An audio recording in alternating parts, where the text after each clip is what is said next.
We are online. Yeah, we're here. Okay. Hello and welcome to the Equality Switch at the Florence School of Regulation. My name's Nicholas Barrett. Unfortunately, Pia was in a minor traffic incident this morning and she's been unable to make it, so I'm stepping in at the last minute. And we hope we have a smooth event in her absence, and we hope she's okay and we see her again soon. But today we're here to talk about the Equality Switch and the link between global energy development and women's equality throughout the whole planet. This links into the EUI's State of the Union conference, which starts tomorrow, the theme of which is women in the world. And the reason the FSR has an interest in such a subject is because we are aware that almost 1.2 billion people on planet Earth, that's 17% of the global population, currently live without electricity. More than double that, 2.6 billion people, have no access to clean cooking and heating. And about 95% of these people live in sub-Saharan Africa and developing Asia, where attitudes towards women are quite a bit more traditional than they are in Europe and America, for instance. The problem with this is that a lot of women spend a lot of their time consumed by this kind of domestic drudgery, finding wood to burn, cooking in these clean and completely unsuitable conditions, and this prevents them from taking part in the economy, in politics, in culture. And today we're going to be talking about this with two distinguished experts. We have Cristina Papetti, who's joining us from Rome today. She's head of sustainability projects and practice sharing at Enel. And we also have Luc Severi, who's joining us from just outside Brussels, who is project manager for energy access at United Nations Foundation. How are you guys doing this afternoon? Fine, thanks a lot for this invitation. I'm really pleased to participate in this debate. Everything's going well, thank you. Happy to be here. Excellent. And towards the end of the debate, we'll be taking your questions from the Q&A section. So if you hear anything and you want to know more, or you have anything you want to throw at us, you can drop that at the bottom below our head. You'll see a little Q&A box, and you can type in there and you can ask us anything. And if we have time at the end, we will definitely try and answer that. And it is the ambition of all those who care about this, is the general idea is that if we can invest in electricity in the right places, we can free up women all over the world. We can give them more time, more money, more access, and we can do good things for the environment, for society, and for culture all at the same time. And that's really the ambition of everybody who cares about this. So I'll just throw this open. I'll start with you, Luc. To what extent should we incorporate these gender issues when we're planning mass, big energy projects? Well, it's important to ensure that gender is mainstreamed across the entire chain of delivery, and so that starts absolutely from point zero. So even when the project is still taking shape, or when it's still an idea, it's important to ensure that the local environment, especially as it relates to women and vulnerable groups, is well understood. What are the existing challenges? What are the needs? Will an energy intervention tackle any of the existing concerns? For example, if you want to electrify a marketplace or a health facility or a school so that more activities can take place at night, have you actually also taken into account that perhaps that location is quite far removed from where people live, and then maybe children and women don't feel comfortable traveling these distances at night because the roads, of course, are not lit up.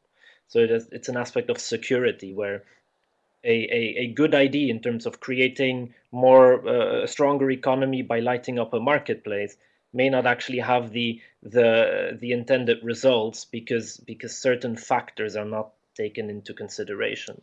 So there's also, when you look at electrifying households, there are many women-led households as well. Has that been taken into account? Are there women empowerment groups around in the community where perhaps an assessment at the start of a project could actually plug into or could strengthen that? It's important to acknowledge that energy access is not the same as having unlimited electricity or unlimited energy, especially not in the context which we're debating today. There are, and for the foreseeable future, there will be existing limits on the total volume of available energy that will exist at that level, because energy access projects are still relatively expensive. The technologies are still, oh, I see my webcam is acting up a bit. Let me move. Apologies. So energy access is still, it's still relatively expensive. The technologies are still limited as well in what they can achieve at a certain cost.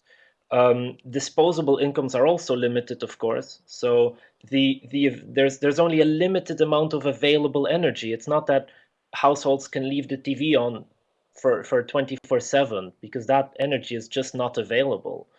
Even if the household will be able to pay for it, it's often just not available because we start with gradations. We start with a first tier of energy access, a second, a third, and gradually towards the future that will be possible. But in the initial stages, that won't be, especially for households who come from no access to energy to having some form of access to energy, whether that be a solar lantern, a cook stove, or a small solar home system. So because there's only a limited amount of energy available, it's important to make sure that the available energy is applied in the best possible way, and that is decided probably not by the implementer or the installer, but by the actual user. And the user is the family, it's the household, and that's men, that's women, that's children as well. So it's really important that during the assessment, during the feasibility stage, it's important that women are represented, that they have a voice as well in the process, both on the side of the beneficiaries, but also on the side of the planners and the implementers, because that might also be another barrier of why the voice of those that you want to hear actually doesn't come through really well, is because it's also one-dimensional too much from the planning point of view. So it's important that when you collect information, you do this not only on quantitative measures, looking at grid electrification maps, looking at number of households, number of people who live there, but also look at the qualitative side. Do interviews with the beneficiaries, organize focus groups, and make sure that you capture everything that a standard survey won't be able to capture, because all that will help influence the choice and the design of the technological system. It will steer towards appropriate ownership and management structures, especially when you look at a mini grid, for example, where there could be community ownership or community maintenance involved. And then just to wrap this up, I think in the delivery of energy access project, the delivery is only one step in a much larger process. So it really starts at that beginning, and you need to make sure that the gender component is mainstreamed throughout, and that goes from the planning all the way to end user training, making sure that the recipients, men and women, know what is expected of them. Also that the trainers themselves know how to incorporate this, because ultimately it boils down to proper maintenance, to proper ownership, and men and women, because it's not only gender is not a women's thing. Gender is men and women. It's a population thing. They will become these managers of. They will become the owners of the energy access of the energy systems. Okay, Maria, so how can we promote and plan sustainable projects in the developing world from here in the West in a way that's democratic and inclusive and gives everybody a voice? That's for me, the question. Yes. Yeah. First of all, let me tell that what Luke said is absolutely our opinion as well. Here at Enel, we are really following this model, this approach that we consider as the creating shared value approach. It's a long journey, a long path, but we are trying to implement. It's impossible to define from Rome or from whenever you are based and not on field the needs of a community. You have to sit down and talk and discuss with the stakeholders, and the communities are one of the most relevant ones.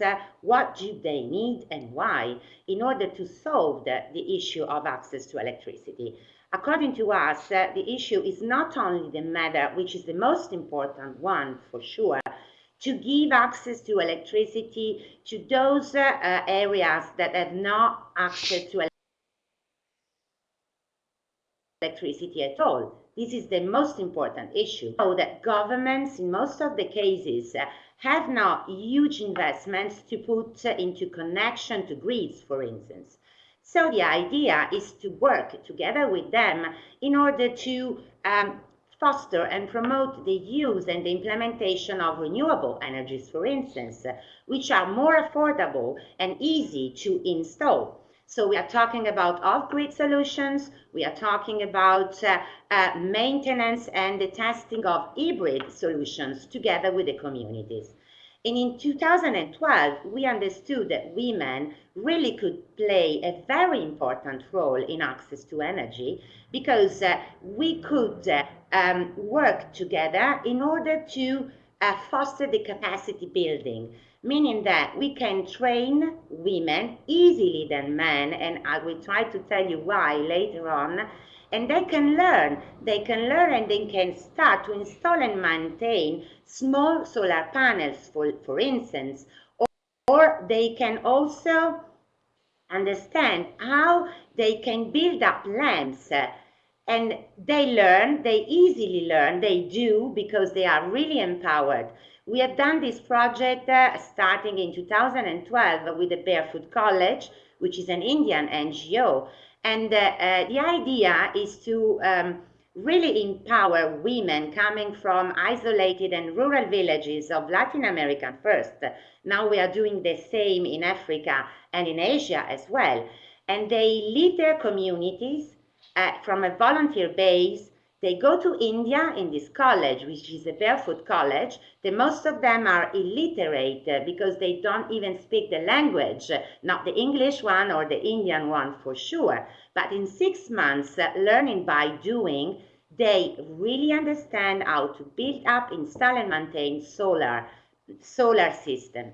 They go back to their own village where a solar committee at the same time, in the meantime, have been implemented, and so they start bringing lights to households and public lighting for sure, which is another issue. So in this case, they are more reliable than men because for sure, when a man in a small isolated village has a capacity or a certificate or a degree to improve his quality of life, he won't stay in that village. He will leave, we will go to the city and will try to improve his own life. Women are different because women have deep roots in their own villages. They have children, they have nephews, they are part of the community. And that's why they stay and remain and, let's say, really foster a socio-economic development of the community.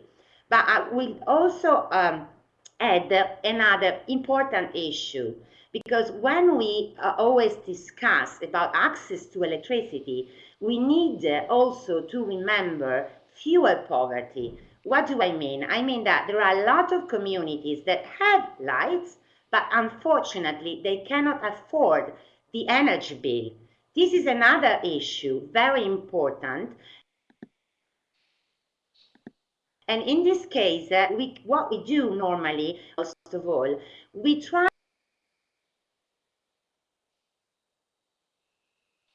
Hello, Maria? through workshops to learn the cases. The success is really huge. Okay, so you broke up for a few seconds there. Luke, what do you think? I think we're I don't know. We're definitely not yet there. Which part you miss about the fuel poverty? Oh, sorry. Yeah, you were on a bit of a delay. Sorry, Luke. Please continue. Yeah, I think we're not yet there where we want to be or where we need to be, and I think the positive message is that this is definitely being acknowledged more and more in the international community, all the way down to the community level, where there's also this demand coming from, okay, well, this is what we need, this is what we want. Let's start from a bottom-up approach. Fully acknowledging that typically the financing doesn't come from the bottom up, so there needs to be some kind of a connection in the middle, and it's nice to see that when it comes to gender, I think pretty much everyone is heading towards being on the same page, at the very least, in acknowledging that it's a very important issue which needs to be addressed from the start all the way to the end, to make sure that the impacts that you want to achieve, that you actually achieve them. Because if you forget something along those lines, if you forget to include women groups at the start, at the planning phase, or even at the end in the monitoring phase, you might not end up actually achieving the results that you want to see. And in the end, I think we're all working towards a certain result, and if there's absolutely no reason why we shouldn't be doing this. It's as I said in the beginning, we're not yet there. There are a couple of things that probably still need to get a stronger push, where we want to see this maybe more institutionalized, to make sure that everybody at every level where it matters is coming out into the open and says, yes, this is absolutely important. This is what we believe in, and this is where it needs to become part of energy access. And of course, not only energy access, it goes well beyond that. Who specifically do you think should be speaking up more at the moment? Well, not to offend anyone. No, it's. I think it's something that it depends a bit from which point of view or which type of project you're talking about. So if it's a more classic NGO donor funded project to look at, say, really bottom of the pyramid, or energy in humanitarian settings, or in fragile countries and fragile regions, it's definitely something that needs to be implemented from the start, coming from the donor as well, because at the end of the day, the implementer responds to and needs to is accountable to the donor on paper, because that's where the relationship exists. And they have a different relationship with the beneficiary, and of course the beneficiary has fewer tools to keep the implementer accountable, because the beneficiary can't say, well, just go home with your products, I'm not going to pay, because it's just a different relationship. So it's just important to acknowledge who's accountable to who, and where can we actually implement and institutionalize the gender component. So in that sense, I say if it starts from the top, which I think it is starting. We see more and more projects which are in the energy sector, definitely linking energy and gender together immediately. We see it both in the SDGs as well. So in that sense, making good progress without a single doubt. But we're on the road. We're not at the finish line. And I can see we've just been joined by Marc Gratton, who is the Executive Director of Electriciens Sans Frontières. Marc, can you hear me? Can you hear us? Yes.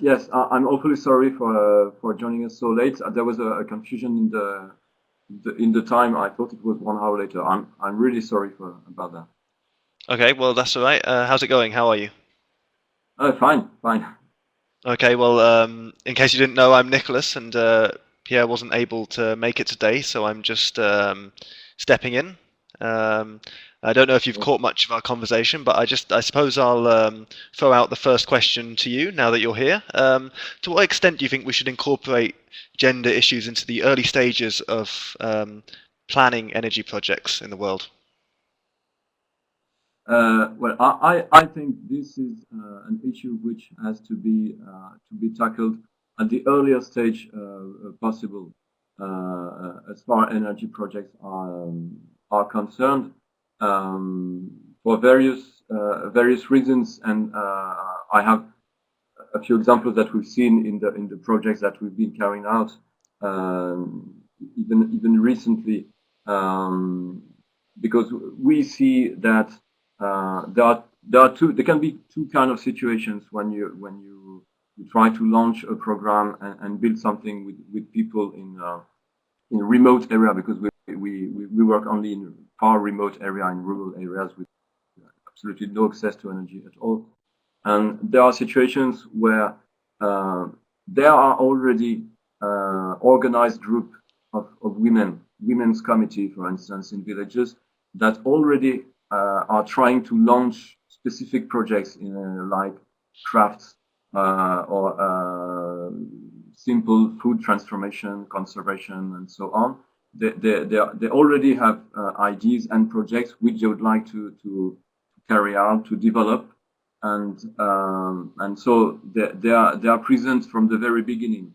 And so you just have to try to adjust to this kind of initiatives. But there are other situations where there is no such initiatives, or whether it's not visible at all.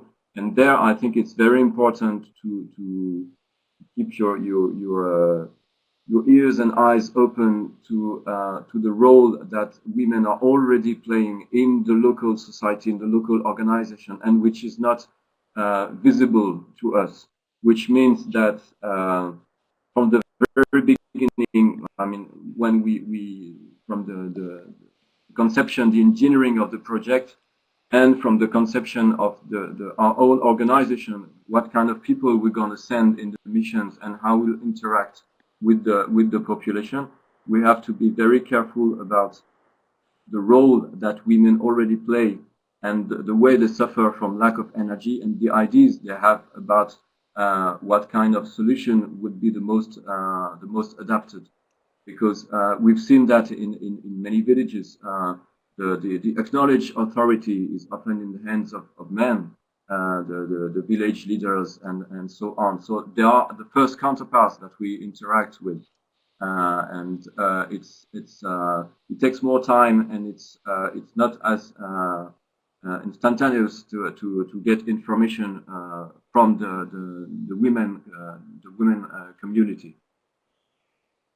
So yeah, Maria. So when you go into these projects and you try and start these things, you're inevitably going to come face to face with this kind of classic patriarchal structure. How do you move on from that from the beginning? Well, I think it's let me tell you that it at the really beginning, depends. Okay, sorry. Yeah. I understood Maria, but maybe not. Sorry.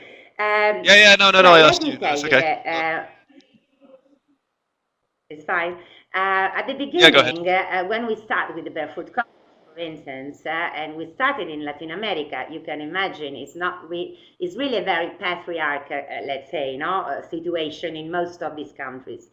But at the very end, the fact that you involve the entire community, and these women are part of the community. At the beginning, men would like to take the stage, but this, as said, is a project on a voluntary basis. And so it's not, let's say, the institutional or the person in charge of leading the community that decides who are the people and the women living, going to India to learn how to install solar kits. These women by themselves, so it's a very responsible and individual choice. But in the meantime, the solar committee that is set up at the village level is composed by different persons, men and women, because as you said, it's an issue of gender, not only of women, or female or male. It's both. We need to consider all the people that are part of the community. But when these women come back, they are totally different because they lead a really incredible experience in a far away country, in a very different one, with different culture, different food, but without even understanding that language, sharing that experience with other 40 women coming from different countries that had the same issues and same problem, makes a huge difference. So they come back and they are brave, they have more courage, they are self-empowered, and they take the stage because they are more independent. They can do something relevant for the community because they install solar panels. And it's something that they do to those families that have a need. It's not something imposed. According to me, this is something that cannot really be, let's say, solved with a top-down approach. There are a lot of projects in the past that really demonstrate that that approach was not the right one because it's a kind of donation. These people do not need any kind of donation or compensation. People need self-empowerment, need capacity building, need the opportunity to sustain by themselves any kind of project. So this is what we think. Luke, when you read about this and you read about how obvious and mutually beneficial the benefits are all over the world, it seems funny that anybody could be really opposed to it at all. How would you characterize the main forms of resistance, both at the top and the bottom? It's well, it costs money, of course, to do this. You need to spend a lot of time and effort at the start before there's actually a project to speak of, to really think of, okay, what is happening, and go out and spend a lot of time and make sure that this is not, as has been mentioned a couple of times, this is not just a top down, like, okay, we're going to decide you need 3 light bulbs. It goes well beyond that, and really trying to get Is that what would make it awkward as an investment opportunity? Well, I think with investment opportunities, it starts with a bankable proposal, and the bankable proposal is often one that's actually quite scalable, and that's where you need to standardize and need to make sure that you have a solution, not a one size fits all, but a couple of sizes fits all. And I think that's where quite possibly there's still a potential issue where, if you look at social investors, how is the social aspect ranked against the financial aspect? Because when you want to set up a social business, as far as I'm concerned, you cap your financial profitability at a certain percentage, and all the rest you just try to maximize your social impact, which is often very hard to measure. So I think probably this is where it's sort of a chicken egg, where we all know that certain of these interventions, they have a positive impact. We also acknowledge that they're extremely difficult to measure. There's not a lot of data out there. There's not, because it goes beyond saying, okay, well, we provided a clean cook stove, so every woman now has 3 hours extra at a rate of X dollars per day. So, and this is what's happening.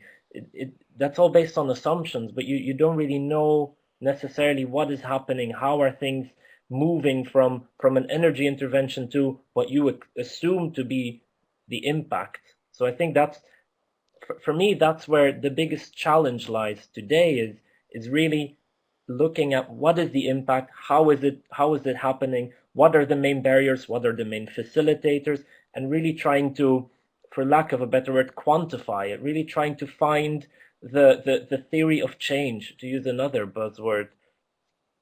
As ever, we don't have as much time as we'd like to. So I tell you what I'll do is I would like to go around the room and ask each of you to briefly describe your favourite example of a good project in this area, and then after you've all answered briefly, we'll go to the questions in the Q&A box. So why don't we start with Maria? Oh, it's a difficult choice. We have a lot, but the one that, according to me, can be really innovative is the one that we have done in Chile, in Ollagüe. Ollagüe is a very remote, isolated area close at the border to Bolivia. A lot of problem because no access to electricity. People, 300, 350 people living in that area, which is a mining area, so you can imagine a lot of issues regarding water as well, not only energy. What we have done together, following the model Luke was underlined before, was understanding what we could do together. And so we tested a hybrid plant, an off-grid solution, as said before. And why, according to me, this project is innovative is because we involved the community in the maintenance of the plant. And so not only fostering access to electricity, which means better quality of life in terms of fostering, for instance, farming and agriculture, or tourism as well, which means really a huge development and increase in income with thanks to all these opportunities, but also giving this capacity building of having a plant that the community by itself can manage. So according to me, this is one idea, one project that we have done that we can scale for sure. We understood a lot and really not only us, the community. So it is something that we have done together. And according to us, this is something that we can replicate in some other places of the world. Okay, Marc, what does success look like?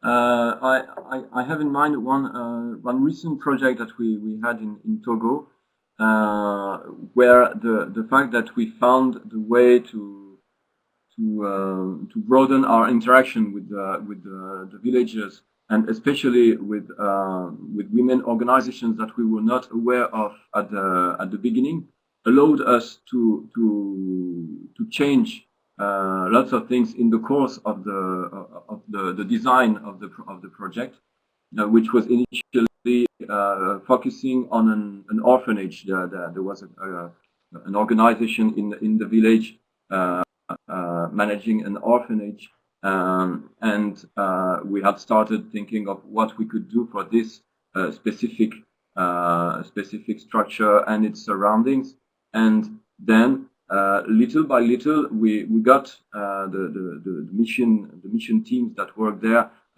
got to get acquainted with women that were working there with the people from the orphanage, and then we discovered a totally not hidden but different ecosystem led by women, and we could people from our teams could attend committees from this women communities, and they brought us incredible ideas about what could be done more than just the surroundings on the orphanage, and even more what could be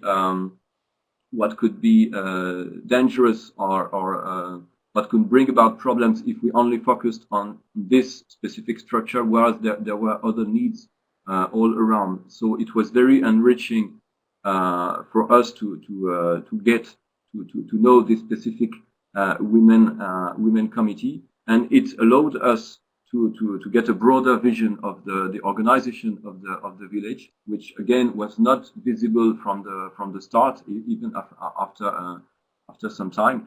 And then we could extend the way energy could help or might help, because as Luc was saying, it's always difficult to measure the impact of all we're working on, but it could help us to get involved into handicrafts improvement projects, into grinding system improvement, and work with these women about what they could do with a little more energy in the village, and not only focusing on this specific structure. And this was also key to the success so far of the project, because when you enlarge the scope, you get more opportunities to make the project sustainable, because you find new ways to generate income through these women and these specific communities, and the more income you generate, the more sustainable, I mean, financially and technically speaking, your project is. So this is one of the good examples that I could quote. Okay, Luc. Yeah, let me just talk briefly then about one of the projects that I'm personally very involved in, which is in the health sector, especially primary healthcare work, where again, this is more. I don't like to use the word donations, but it's primary healthcare. It's often a service, a public good that's offered, if not for free, then highly subsidized. Because it's just considered to be a public good, which to ensure that everybody, every citizen has access to primary healthcare. So we're looking at implementing more sustainable energy solutions at these primary healthcare facilities. So it's really small clinics, where, if you need to imagine it, basically the most complicated procedure will be a delivery at night. Many of these clinics are off-grid. If you look at sub-Saharan Africa, too many, and Yeah, so we've basically done a lot of research to see what has happened in the past, which has usually been more piecemeal. You know, like, oh, they need to do a delivery at night, so they need a light bulb. A light bulb is put, and then somebody says, well, you know, they also need vaccines, so let's put a vaccine fridge. And then they say, well, they need to communicate with an ambulance. Let's put down a charging system for a cell phone or for a radio.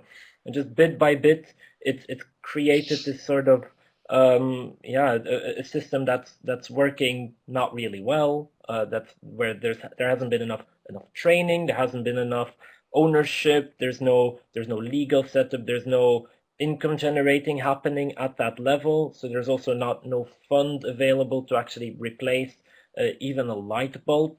So in that sense, we've taken a step back and said, okay, well, what is the goal? And our goal is to improve health outcomes. We're not in the business of giving out light or getting electricity for a cell phone.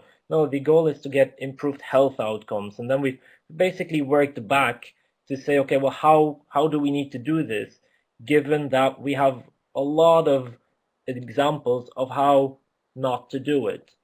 So we've basically taken these lessons learned and which is something that I've said before today, which is the implementation, the actual installation, the hardware. It's really only one piece, and it's an important one. You need to make sure that things work well, that it's close to zero maintenance, that you don't create problems where you don't have to create problems. But at the same time, there are so many support services around that we are currently also implementing. For example, community mobilization. You need to make sure that you don't just place a light bulb at the health facility and assume that people will go, because people actually think, well, it's 3 o'clock in the morning, the nurse and the midwife are not going to be there. So that's problem one. You need to make sure that the nurse and the midwife stay there. So how do you keep them there? By, for example, providing some form of energy also at the staff quarters, provided that staff quarters exist. Maybe the pregnant wife says, the pregnant woman says, well, I'm afraid to go to the facility. It's so dark around, the latrines are not lit, etc., etc. So you need to address that problem as well. Or they say, well, I live 10 kilometers away. There's no ambulance to take me. There's no form of transportation. So all these aspects, and there are many more, can hamper the impact that you want to achieve. So we're really trying to step back and say, okay, well, holistically, what do we want to achieve? What are all the potential barriers? And because this example specifically deals with it impacts largely women and children, because they are the ones who tend to frequent these clinics the most. So we really tried to step back and said, well, what are the main barriers? How can we address them? And then on top of that, we're in a good position where we are able to actually also carry out an extensive research component, looking at both pre, during, and post the implementation, to really trying to uncover this black box that exists between an energy intervention and improved health outcomes, especially for women and children. And because there's a lot of things happening in between, and it would be very useful towards ministries of health of different countries, towards the WHOs of the world, towards donors, towards health practitioners, towards academics, to really get a little bit closer to that black box that currently exists. And if you want to do a lot of research on it, there's actually only a very limited amount of information that's currently available, largely qualitative data, to really try and get closer to that answer. I'm not saying that we will get the answer, but we will get closer to it. Okay, thank you. I think it's time to consult the Q&A box. If you want to add your question, now's the time to do it. That's just below our heads here. Anybody can type in anything there and we'll try and get to it. I'm going to go around the room, and I must insist on relatively concise answers, because we've been going for almost an hour now. We don't want to go on for too long, so I'll just go up to those now. So I'll take a question from our colleague Salah, who's in Finland at the moment, and I think it's fair to say we're all missing quite a lot here. Salah wants to know, to what extent is gender equality addressed in the mainstream energy discussion at the moment? Has, say, Rio Plus 20 had an influence? So I'll just go round, start with Maria, and try and answer as quickly as you can so we can get to as many questions as we can. Maria?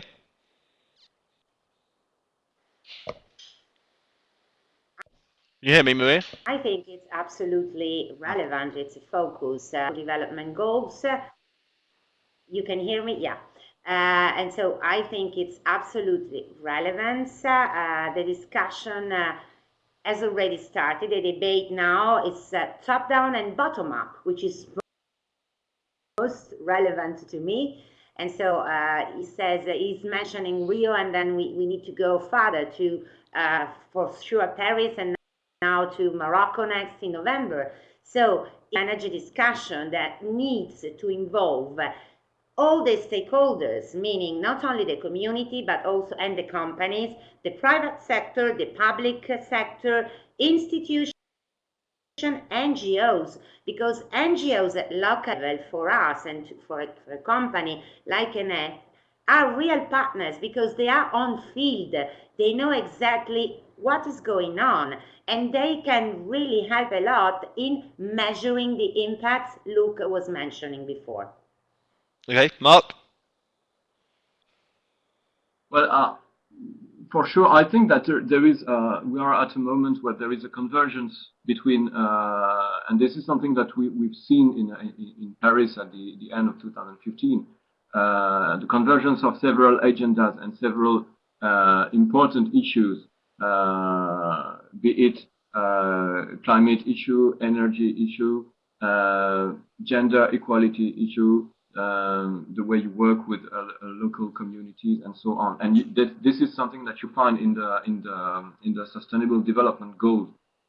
There are several objectives, but they are more or less linked together. And I think that energy is linked with many of the other objectives and issues. So I think that this is something which is really coming out now. I mean, energy is not only linked with gender issues, and gender issues are not only linked with the subject and our main topic. But I think that it's something which is coming out, and which you also you can see it more and more, even if it's still limited. But it's something that you can see more and more in what is published, what is issued, and the examples which are shown about initiatives coming from women group, and the way women community can really be an important part of access to energy initiatives. You see it in SE for all documents. You see it in recent documents from the World Bank. So I think it's really coming out. Okay, Luke. Yeah, I'll keep this short. Just to add to what Maria and Marc have said, I think a positive sign is that we see it more and more, and we see it in, as been mentioned, Barefoot College. We have Solar Sister, we have Energia as a program, which is really looking also on the research side of energy and gender. We see it in SE for All. I think more and more SDG 5 and SDG 7 are seen more as cross-cutting SDGs that will then improve the impact of, say, the education one, the health goals. So in that sense, it's looking good in terms of, you know, more and more organizations, institutions are jumping on this bandwagon, as they should. I think for me, the thing I would like to see improve more is getting on the national level, when you look at national coordination, getting a Ministry of Gender at the same level, at the same table as Ministry of Energy, and then Ministry of Infrastructure or Energy or Health or Education or whoever, to make sure that also at the national level, when you talk about national policy, it's equally included, and that is happening. No, that's interesting, because that brings us on to a good question here we have from Constanzos, who asks, should these projects be centralized and managed by NGOs like the World Bank or the UN, or decentralized small-scale projects? Maria, you're shaking your head. What are you thinking? To me, definitely small scale, decentralized, because if you stay closer to the people needs, you, according to us, to our experience, you understand exactly the needs, and you invest not only money but also effort and everything in the right way. Otherwise, we always run the risk to manage issues from top and not really understanding the real problems and making things that are Maria, you there? Seem to have lost Maria a little bit there. Guys, what do you think? Is there a general consensus for decentralization? You could nod, shake your head. What do you think? Decentralized or centralized? Marc, what do you think? I would say decentralized. Of course, our NGO is fully decentralized oriented, so decentralized. And I fully agree with what was said before she was cut out by Maria, which is that if you're working in remote areas which will not see any large electrification plan before decades, if ever, you have to work on the demand side, and you have to start from the demand side, and you're not just working on energy projects. It's not energy issues for energy. It's what do people need, as Luc was saying before. What do people need in their community, and what are the needs? And what are the various needs of the different communities? Because I had a kind of. So Maria, you were kind of coming and going because of the bandwidth. I lost you for 5 minutes. Ah, okay. So did we. Well, why don't we move on to another question? Sorry, because I lost you for 5 minutes. All right, can I just come in for 1 second? Yeah, Luke, how hands-on should the UN be? Go on. Well, I think decentralized is great, and a decentralized and market-based approach has a ton of advantages. It has a massive potential. It has limitations as well, which I think are being acknowledged quite commonly as well. I really want to see a lot of national coordination where that capacity, if that doesn't exist yet, it needs to be built up, and I think that's where organizations like the World Bank, like the UN, like institutional donors, like bilaterals, have a lot of they still have an important role to play in making sure that all these side components, which can help really steer these, maybe the more private sector oriented interventions, steer them also in the right directions, and ensure that the most vulnerable groups or the most difficult countries and islands are also benefiting from energy access, because otherwise, we don't want to end up in a situation where all these great interventions are happening in the best possible countries, so the ones that have a good legal setup, but also are densely populated, are close to a harbor, or this, where the supply chains are good, the infrastructure is good. There are many other countries that have a need that's definitely as high, where the business plan is just much harder to draw up. So it needs to there's still a big need for say technical assistance, for reducing barriers, for developing the market, and really making sure that you plant the seeds so that all these interventions can actually take off. But I do strongly believe that there are too many situations and locations today where market-based approaches just don't have the proper soil yet. Okay, we have some excellent questions here in the Q&A box, but sadly I just don't think we have time to get them or answer them in a particularly comprehensive way. But I'd like to thank everybody who came. I'd like to thank our participants, Maria Cristina Papetti, Marc Gratton, and Luc Severini. We really appreciate you taking part today. and I hope everyone who watched enjoyed. And I hope next time we do something like this, Pierre will be back, and she can take part. And if you want to find out more about us, you can visit the Florence School of Regulation website. And if you want to follow the State of the Union Conference on Women in the World, there's plenty of information there at eui.eu. And I'm sure you can probably live stream the whole thing. But until next time, it's goodbye from me, and it's goodbye from all of us. Thank you very much. Bye. Thank you. Thank you. Thank you. Bye.